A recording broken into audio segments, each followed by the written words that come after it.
অন্যায়টা করছে তাকে সরি বলতে হবে, সেটা জনসম্মুখে হোক আর ভাইয়ার কাছে হোক। এটা নিয়ে আমার এবং ভাইয়ার কারোর মধ্যে দ্বিমত নাই, মানে এটা নিয়ে কোনো দ্বিমত নাই।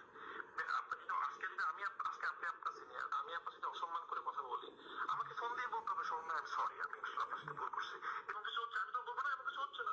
কিছু সরি বললে কাজ করবে, সাকিব খান যদি চায় তাহলে হবে, সাকিব খান যদি না চায় হবে না। এটা সাকিব খানের cinema, main hero Shakib Khan. Shakib খানকে টপকে তো আসলে আমি কি হবে, আমি কি এত বোকা যে সিনেমা রিলিজ করে দিব কিছু হবে না, এটা কি ভাই, আমি এত বোকা ডিরেক্টর না। অন্যায়টা করছে তাকে সরি বলতে হবে।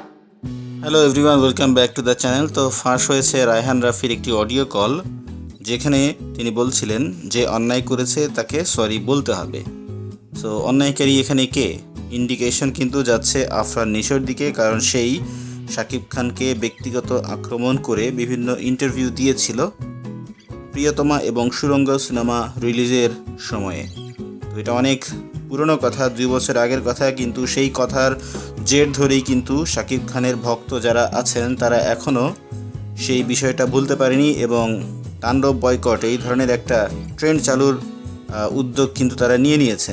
তো এই বিষয়টা অবশ্যই দুর্ভাগ্যজনক, কারণ এই শাকিব এবং নিশো রিসেন্টলি মেরিল প্রথম আলো পুরস্কারে যেখানে একই মঞ্চে পারফর্ম করলো, তাদের নিজেদের যেখানে প্রবলেম হচ্ছে না একই মঞ্চে দাঁড়াতে কিংবা একই সিনেমায় অংশগ্রহণ করতে, সেখানে ফ্যান যারা আছেন তারা এই জিনিসগুলোকে আরও বেশি উস্কে দিচ্ছেন এবং তারা সেই বিষয়টাকে ধরে রেখেছেন, এখনও ভুলতে পারেননি।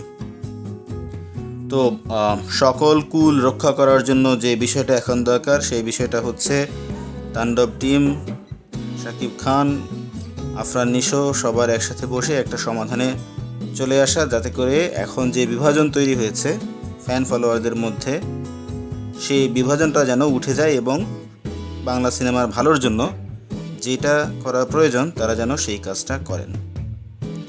কারণ এটা খুবই বিশ্রী লাগে দেখতে, এই কাদা ছোড়াছুরি, এই কন্টেন্ট মেকিং এবং একজন আরেকজনকে দোষারোপ করা, বিভিন্নভাবে হেনস্থা করা, ডিমোরালাইজ করা, ডিফেম করার চেষ্টা করা, এগুলো আর যাই হোক দেখতে ভালো লাগছে না। একই দেশের ছোট ইন্ডাস্ট্রিতে বড় বড় শিল্পী যারা আছেন তাদের মধ্যে ঐক্য এবং সুসম্পর্ক আমরা দেখতে চাই।